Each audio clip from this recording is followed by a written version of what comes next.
Vamos lá. Muito trabalho. Foram 6 meses em que começámos a organizar as equipas, com a Câmara, com a FAGAR, com as juntas. Ali os primeiros mês e meio, sentiu-se logo a diferença no espaço público da manutenção. Bom, e depois vêm esses temporais que destruiu boa parte do trabalho feito, pois ainda pior do que já estava, os espaços verdes, a Praia de Faro, as ruas, as estradas, bom, ficou tudo escangalhado. E que estamos agora a retomar. Sendo a primeira prioridade foi reabrir a Praia de Faro, aliás, quem conhece bem, não tem já memória recente de a praia ter ficado com aquela quantidade de areia. Foram 6 meses de muito trabalho. O orçamento deste município é, de facto, um constrangimento que não estávamos à espera. O primeiro orçamento foi praticamente para enquadrar os compromissos feitos e ainda não pagos, as despesas de pessoal e 2 ou 3 obras que estavam já projetadas e em curso. Só com a incorporação de sala de gerência, ali em fevereiro, é que a partir de março começámos a poder fazer até as contratações externas para reforçar os serviços. Nós temos neste município, em termos de aqueles que são os operacionais na área da manutenção da cidade, 50 operacionais, que é metade de onde eu venho, com um conselho significativamente superior.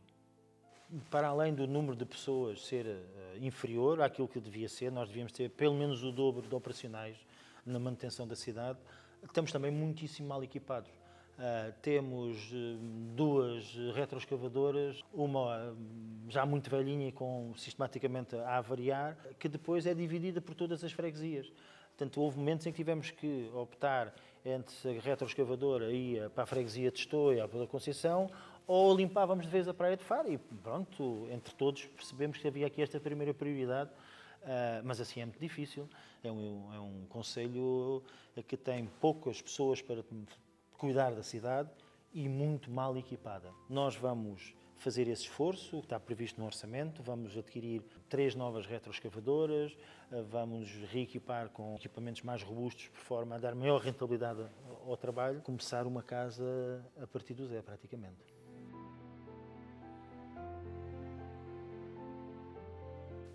Sim, as inundações na zona de São Luís era também um projeto que estava parado. Retomámos o projeto até já com a nova liderança da FAGAR, com o engenheiro Pedro Coelho, com muita experiência nesta área, uma grande aquisição que fomos buscar à APA. Estamos a revê-lo, porque já também concluímos que o projeto que estava em cima da mesa era insuficiente. Vejam bem o que é nós enterrarmos 3 ou 4 ou 5 milhões de euros em infraestruturas de escoamento de água e depois, afinal, elas não serem suficientes. Bom, ninguém me perdoaria. Portanto, fomos buscar uma segunda opinião sobre o sistema e estamos agora a alterar e, à partida, estamos a falar de um investimento enormíssimo, 10 milhões de euros. Acredito que até ao final de junho, pelo menos esse é o compromisso que a empresa projetista assumiu connosco, entrega-nos esta reavaliação deste projeto. Espero ainda este ano por essa grande obra, talvez das maiores obras de infraestruturação de rede de fluviais feitas alguma vez neste concelho.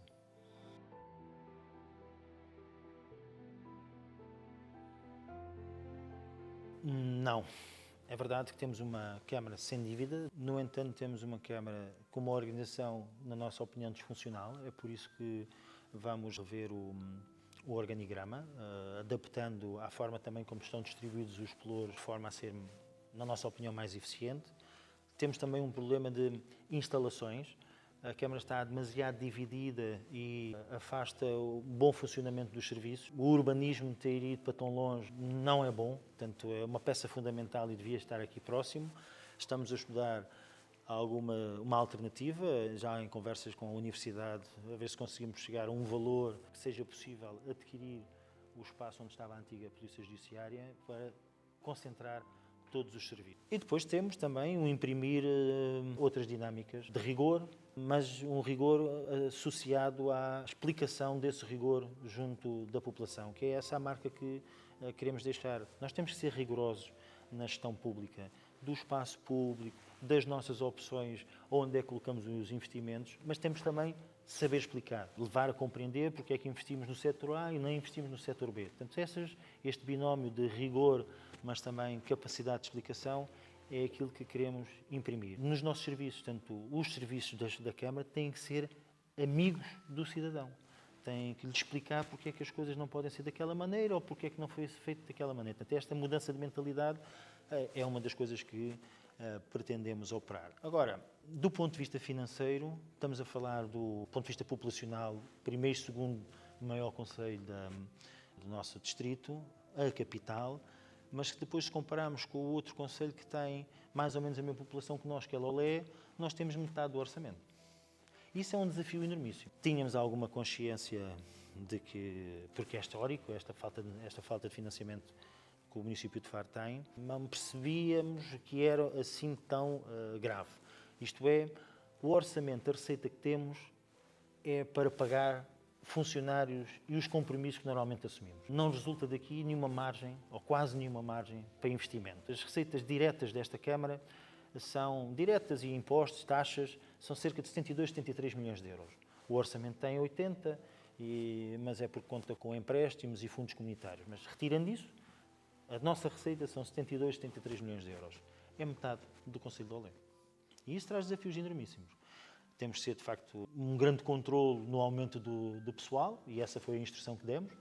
Não há mais funcionários, temos que conseguir gerir com o que temos, tirando no que diz respeito para as escolas, porque era um compromisso eleitoral de respeitar os rácios e ter uma bolsa para as substituições, assim como o aumento da corporação dos bombeiros. Porque temos que contrariar esta necessidade, precisamos sempre mais gente e mais gente e mais gente. Essa é uma das nossas políticas, só fazemos substituições, só entram mais pessoas em função de reformas. Para tentar que sobre algum dinheiro para cuidar da cidade, cuidar do concelho, foi essa uma dos nossos compromissos, e outras obras importantes, seja da área desportiva, as escolas e também nas acessibilidades.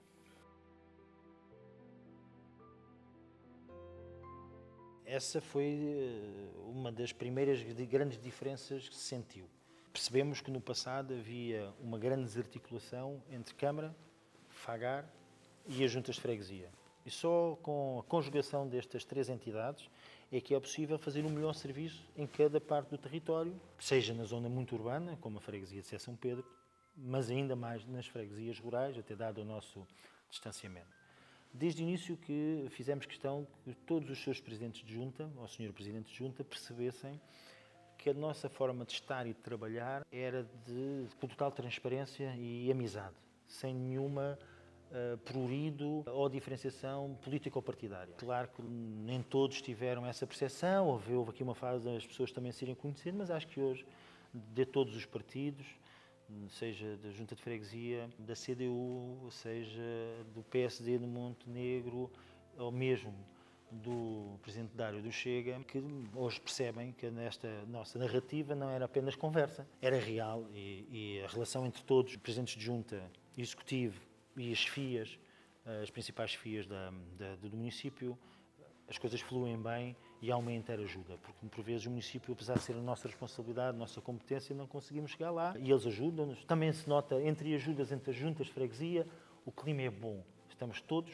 aqui por Faro e por cada uma das nossas freguesias. Depois temos uma parte do território insular, que são as nossas ilhas. E não é freguesia, mas talvez um dia fizesse sentir ter ali uma particularidade relativamente à Ilha do Colatra, em que assumimos, também era um processo que estava parado, enrolado há vários anos, mas assumimos a gestão do espaço público na Ilha do Colatra, com o compromisso da Sra. Ministra em ajudar-nos a financiar, através do Fundo Ambiental, as reabilitações dos espaços que foram sendo degradadas ao longo dos anos. E depois temos uma situação gravíssima na Ilha do Farol, que essencialmente não é uma zona de habitação todo o ano, é essencialmente uma zona turística, mas importante para a dinâmica turística do concelho, cujo litoral foi totalmente devastado e não existe praia, mas também estamos a trabalhar com o Ministério do Ambiente, que nos garante ainda este ano, numa situação que vamos ver se ainda é possível, ou no limite vai, em articulação connosco,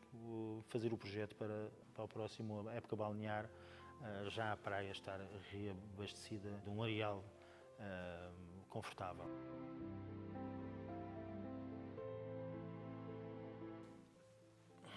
Nestes primeiros 6 meses, fizemos um esforço no tomar conta do espaço público, nesta articulação disso com juntas, FAGAR e município.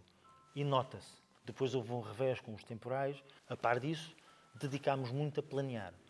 A planear o plano pormenor do Bom João, que estava parado, a planear a passagem da gestão do Porto Comercial, fase inicial e determinante para o projeto da Marina, conforme apresentámos na nossa campanha eleitoral. Conseguimos apresentar a candidatura da Afonso III, cujo projeto também estava enrolado há com bastante tempo, a planear a habitação a custos controlados nos 2 loteamentos dos Braciais e de Estoi. Nos próximos 2, 3 meses teremos já notícias no que diz respeito ao loteamento dos Braciais e até ao final do ano no loteamento de Estoi. E também começamos a planear nas áreas desportivas. Temos já prestes a se pôr a concurso o campo de futebol de 7 mais um campo de futebol de 5, aumentando o complexo desportivo da Penha.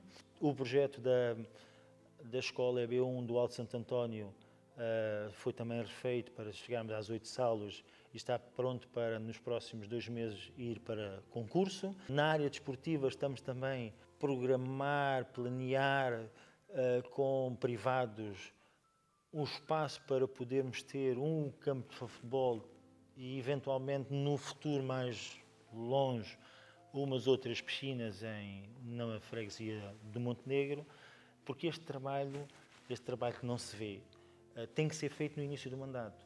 Todos os projetos que não forem concluídos até ao final deste ano, dificilmente temos alguma realização até ao final do mandato. Portanto, no que diz respeito, por exemplo, à parte do ensino, aumentámos significativamente as verbas que transferimos para as escolas e isso também já se sente. É difícil, até para ir à casa de banho às vezes. Nos primeiros tempos, dia sim, dia não, o almoço era a Santos ali do Orlando com uma cervejinha. Pronto, eram esses os meus almoços. Aliás, nota-se, o cabelo até já está bastante mais branco. Sempre tentei montar as equipas com cada uma das especialidades. Uma equipa autárquica, para de facto ser uma mais-valia, tem que perceber dos assuntos.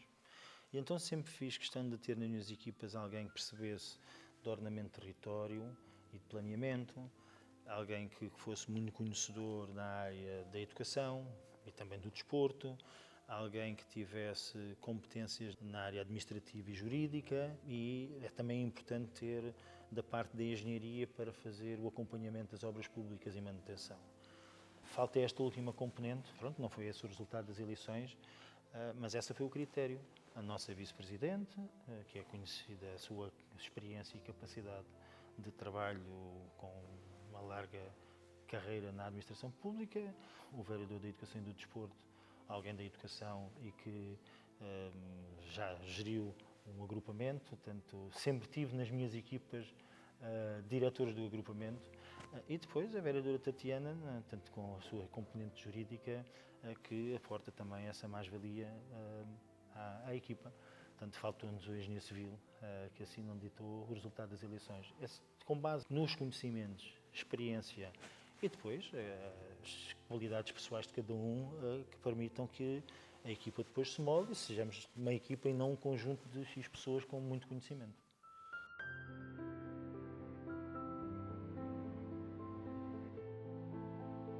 Com o Sr. Ministro das Infraestruturas, o Engenheiro Miguel Pinto Luz, temos tratado 2, 3 temas. Um deles foi o tema da habitação e, como dissemos muitas vezes, o enquadramento legislativo das finanças locais não permitia abraçarmos grandes projetos, e fruto deste trabalho nosso, com outras pessoas, com o Sr. Ministro, junto do Ministro das Finanças, na atual Lei do Orçamento, já é possível as câmaras endividarem-se para fazer habitação, mesmo que seja para depois vender, sem que isso conte para o endividamento. Portanto, e por essa via vai ser possível realizarmos um grande investimento de 70 milhões de euros em 400, 450 habitações. Estamos ainda a finalizar o projeto nos Braciais.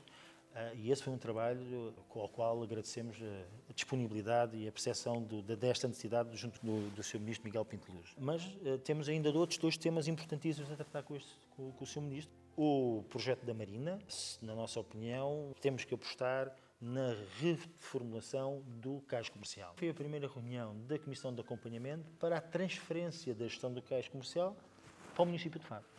Portanto, esse é um dos projetos estruturantes para Faro. Aliás, acho que é dos principais sonhos, dos grandes sonhos dos farenses. Arriscaria mesmo a dizer que essa é uma das razões pelo qual os farenses confiaram em mim e na nossa equipa, porque consideram que seremos capazes de realizar este sonho de ter uma marina que possa rivalizar pela qualidade com as outras marinas todas da nossa região, e temos capacidade para o fazer. A par disso, há uma necessidade urgente para Faro e que se agrava e que vai ser ainda mais importante com a saída do hospital. A saída do Hospital de Faro, do centro da cidade, traz-nos 2 desafios. O que é que vamos fazer com aquele espaço?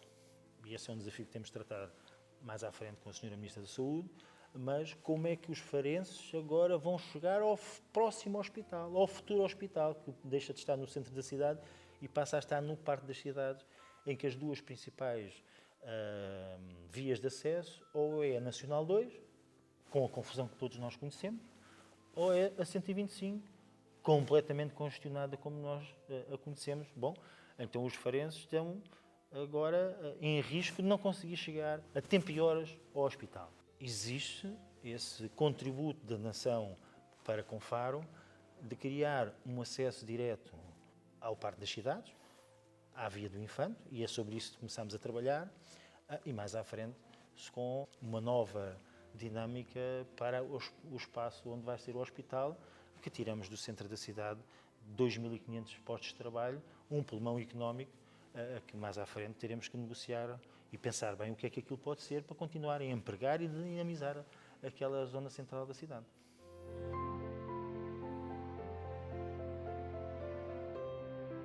É um desafio, ocupa-nos muito tempo, os processos vão para a frente e para trás, até certa parte, digamos que faz parte, e tudo corre bem se as pessoas que foram eleitas estejam efetivamente por Faro e não por agendas pessoais ou partidárias. Num primeiro momento não tem corrido mal, apesar de ter dado demasiado trabalho, ocupa-nos muito tempo nisso que podia ser dedicado a trabalhar, mas confesso que temo nos próximos orçamentos e nos processos estruturantes para a cidade, temo que priorizem as agendas pessoais e político-partidárias em vez de colocarem verdadeiramente Faro à frente desses outros interesses que não interessam para nada.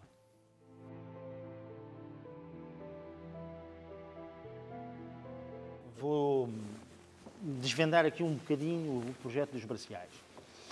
Nós estamos a reformular o projeto para que possa aumentar o número de fogos. Estamos a falar de uma área enormíssima, de 10 hectares, e este projeto, em relação ao que existia, vai aumentar o número de fogos, à volta dos 450, diminuindo a área ocupada, no fundo, aumentando um bocadinho a altura, deixando pelo menos quase metade do espaço, quase 5 hectares, para espaço de fruição desportiva, para podermos ter uma escola, e é também aí que vamos reservar cerca de quase 1 hectare para apresentar ao Ministério da Administração Interna e à GNR como o local para poderem construir o comando regional, que felizmente o Presidente da Câmara de Lolé já demonstrou que não está interessado em atirá-lo de Faro, mas claro, temos que dar uma solução para que a GNR tenha condições dignas e para poderem trabalhar.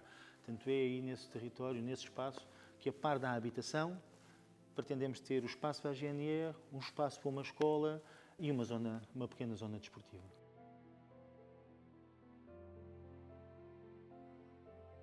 O nosso modelo de habitação a custos controlados não pode ser uma habitação estigmatizante.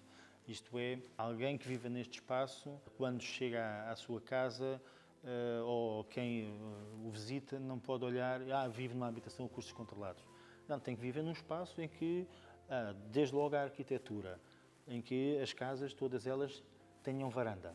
Portanto, essa é uma das nossas condições para a habitação a custos controlados, é que a sala e a cozinha tenham varandas. O espaço em volta tenha zonas para que as famílias possam, porque se pretende que ali se formem novas famílias, que brinquem com as crianças, que seja fácil estacionar. Por isso é que também projetamos uma escola, um jardim de infância e uma escola primária, porque quando colocamos ali novas 450 famílias, vão termos novas necessidades de infraestruturas de educação. Portanto, aquele espaço tem dimensão suficiente para pensarmos como um condomínio aberto, em que tem de ter todas essas valências, não é apenas construir um espaço para ter 450 famílias e depois o resto em volta não tem qualidade. Portanto, a habitação a custos controlados tem que ser com o custo controlado, mas tem que se ter muita dignidade.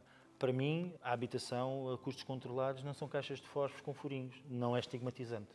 Aliás, tenho provas disso que já fizemos nas minhas outras funções, habitação a custos controlados, e podem ir ver aquilo que é o nosso conceito de habitação a custos controlados. Nesse caso, até tem lugar de garagem, com elevador para ir da garagem até às casas, e todas as casas têm a varanda.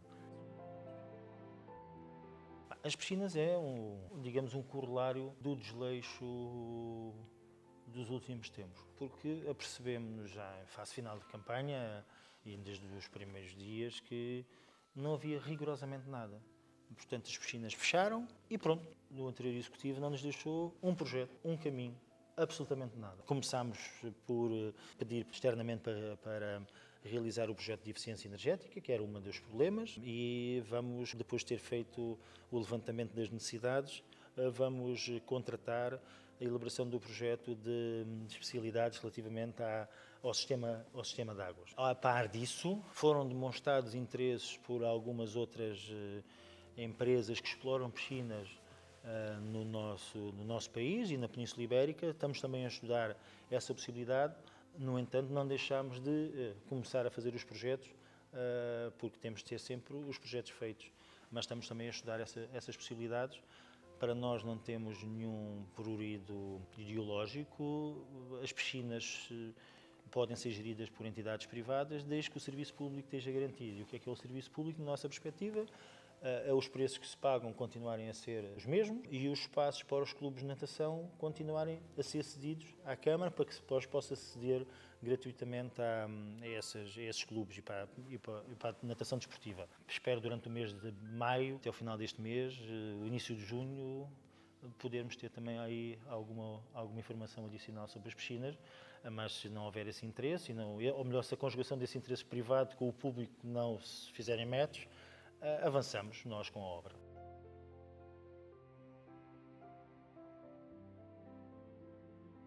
Depois temos que arranjar outro espaço para a realização da semana académica. O projeto do campo de futebol de 7 e de 5 é contíguo ao atual campo de futebol da Penha. No fundo é uma boa parte da área da semana académica.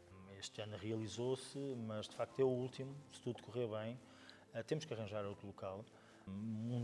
Uma das possibilidades pode ser o cais comercial, mas tendo acabado a semana académica, vamos deixar os alunos descansarem agora um bocadinho, mas no próximo mês temos já a começar a trabalhar na próxima semana académica, porque ali já não vai ser, e temos que encontrar um lugar que seja do agrado dos mesmos e não seja do desagrado da população, porque como é aquele espaço que trazia muitos constrangimentos a uma centena de famílias, o próximo espaço tem que conjugar estes dois interesses.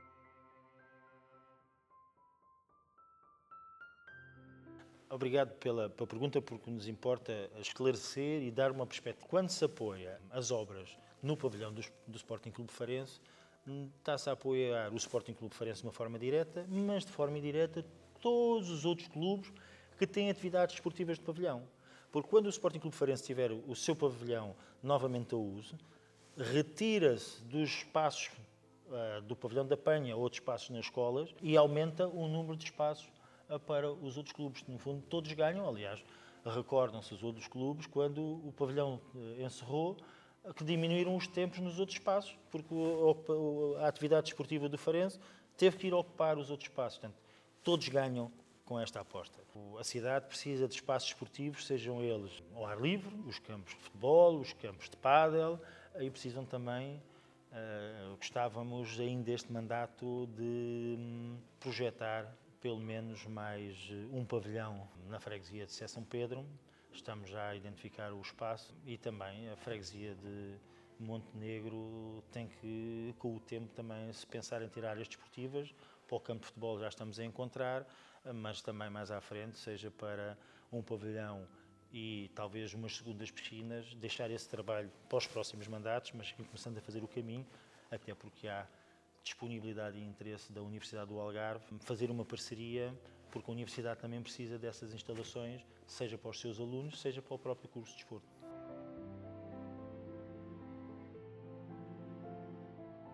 O pavilhão da Afonso III, que também, se tiver em boas condições, também aliás, é o primeiro pavilhão da cidade. Digo nesse nome, tanto já teve uma reabilitação há uns anos, mas precisa ser adaptado, renovado, porque é mais um espaço fantástico para toda a comunidade desportiva e na requalificação da Escola da Afonso III, que a oportunidade de ser feita essa reabilitação no PRR foi perdida no passado, mas nós já conseguimos finalizar o projeto e candidatá-lo aos fundos nacionais, esperando que essa obra comece este ano ainda ou no próximo ano e o pavilhão da Afonso III volta a ter toda a disponibilidade para a prática desportiva.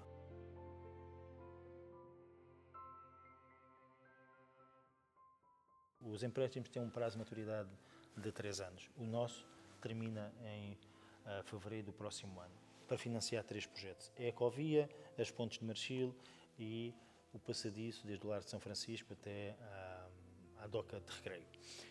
Nenhum deles está em condições. Portanto, pediram o empréstimo, começaram a casa por telhado. Deviam primeiro ter terminado os projetos, ter todos os parceiros, terem as expropriações feitas e só depois disso é que se pede o empréstimo. Sobre a Ecovia, aliás, acabei de assinar agora para se fazer a escritura de cedência do terreno, porque conseguimos chegar a acordo com os proprietários. Estamos já a reavaliar os custos da empreitada para que não fique novamente deserta e estará em condições em breve. As Pontes de Marchil, os projetos também estão a terminar. Foi preciso fazer alguns ajustes ao projeto, seja pela questão da inclusão da passagem da conduta das águas do Algarve, seja também por alguns acordos que foram conseguidos para evitar expropriações, haver cedências de forma amigável, mas é preciso corrigir o projeto para ir ao encontro de alguns pedidos dos proprietários. O passadiço também já damos resposta, fizemos algumas alterações para ir ao encontro dos parceiros das outras entidades. Eu espero que estes 3 projetos estejam corrigidos ainda este ano e só quando tiver tudo corrigido é que vou apresentar à Assembleia um novo pedido de empréstimo, porque senão cometemos o mesmo erro do que o Executivo anterior.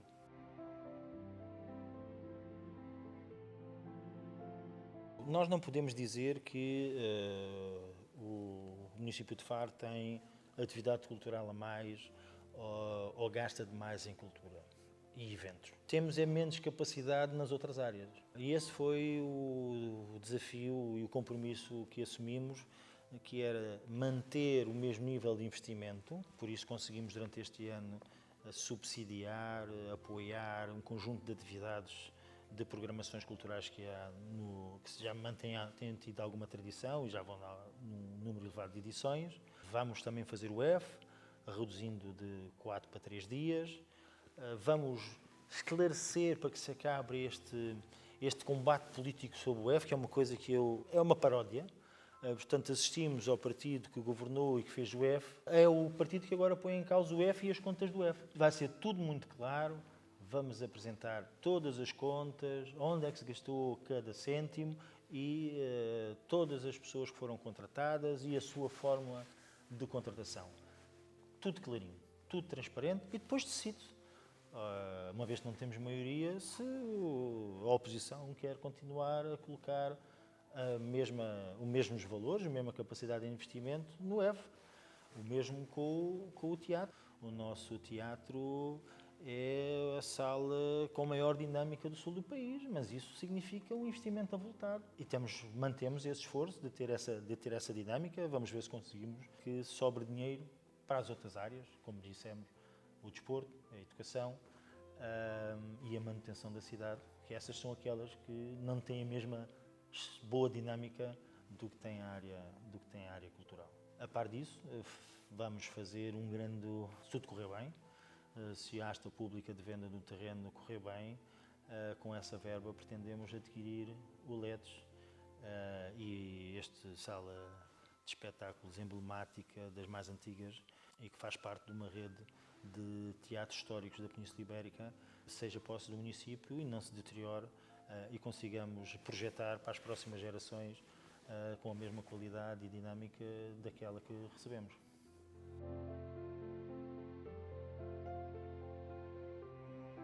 Falámos muito da parte de reequipar a cidade dos equipamentos coletivos determinantes para uma vida equilibrada, saudável. Falta outra componente que é um concelho com uma economia pujante.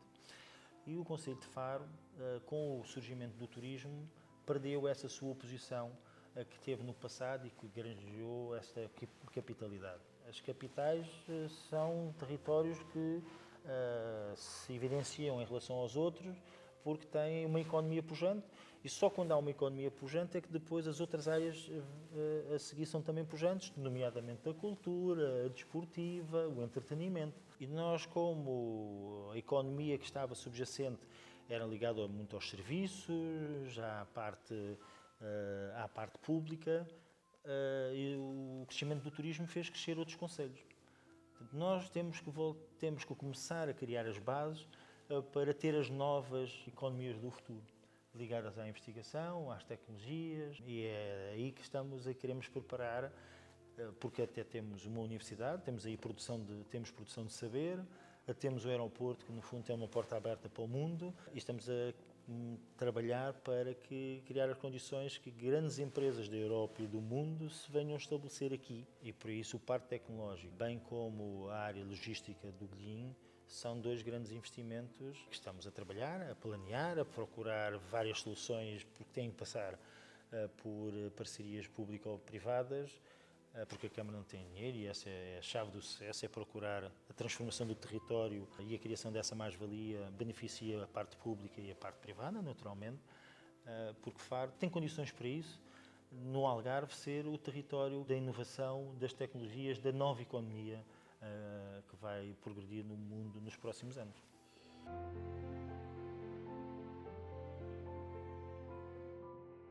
Trabalho, dedicação, completamente envolvido e numa relação simbiótica entre forma de vida e trabalho e prazer na missão que me confiaram. Mesmo que isso signifique de vez em quando ter que almoçar à pressa engolindo maçãs, mesmo que isso signifique muitos fins de semana em que não paramos e pouco tempo para a família, esta missão que me confiaram é a minha vida.